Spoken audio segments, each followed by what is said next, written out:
Bonjour et bienvenue dans cette 5e vidéo des tutoriels Actograph où je vais vous montrer comment effectuer des observations a posteriori à partir d'un enregistrement vidéo.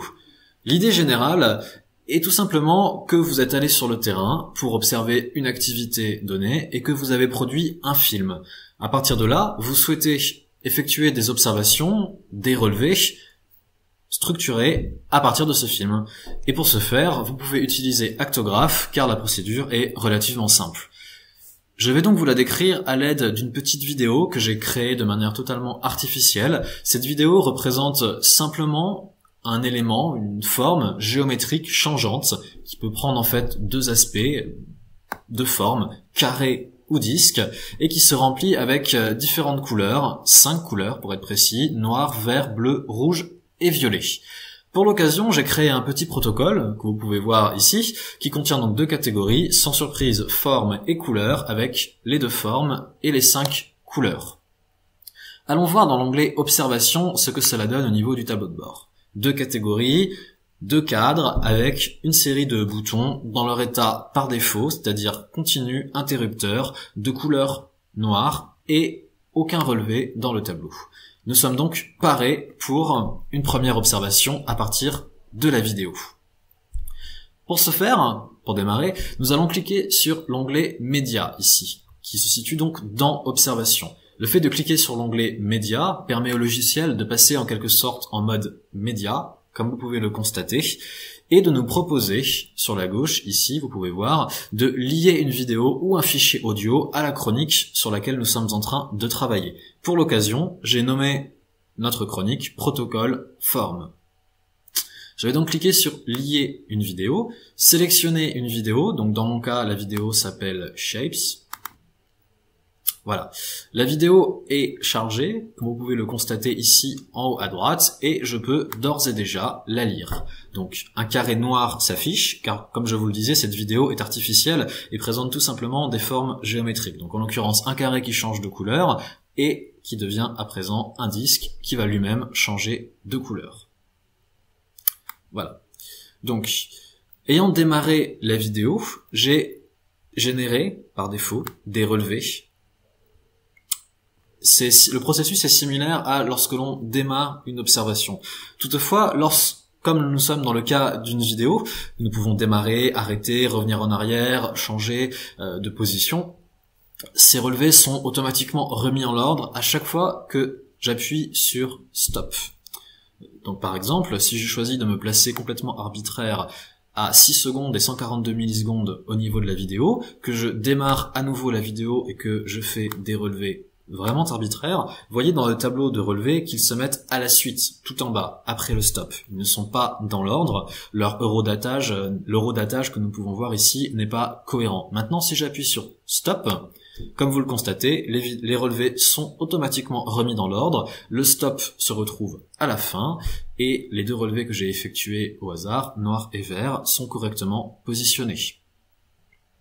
Voilà, alors je vais me remettre dans la situation de départ qui consiste tout simplement à supprimer tous les relevés pour avoir uniquement le protocole et la vidéo vierge de tout relevé. Donc la première étape lorsque l'on veut créer une observation à partir d'une vidéo consiste à choisir, comme toujours, une situation initiale. Donc dans mon cas, j'ai sous les yeux le début de la vidéo et je vois qu'il s'agit d'un carré. Donc je vais cliquer sur l'observable carré qui est de couleur noire. Nous y sommes. Et je vais donc démarrer l'observation pour générer quelques relevés.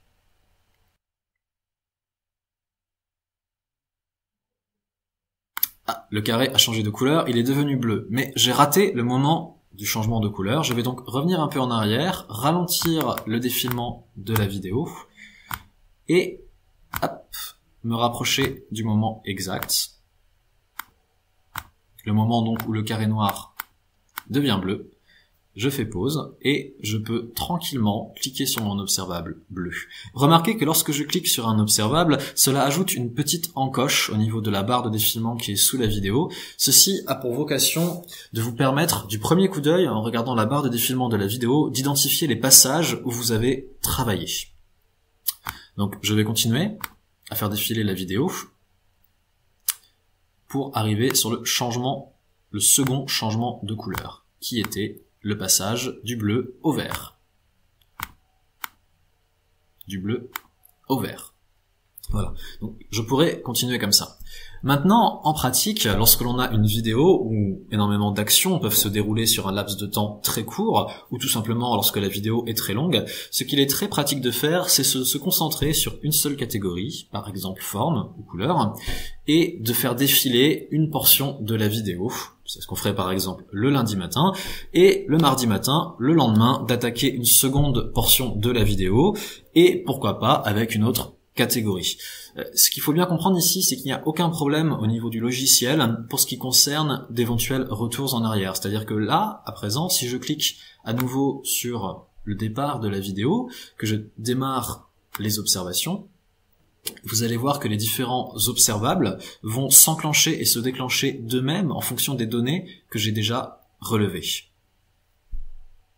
Voilà, vous voyez, on est passé à bleu, et dans quelques instants, nous allons passer au vert.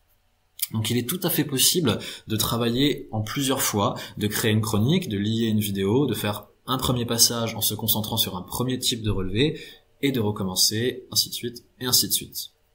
Voilà. Les petits boutons sur la droite que vous pouvez voir ici vous permettent de décaler le curseur de 50 millisecondes vers la droite ou vers la gauche, ce qui est fort pratique lorsqu'on veut afficher la vidéo de manière très précise, quelque part presque image par image.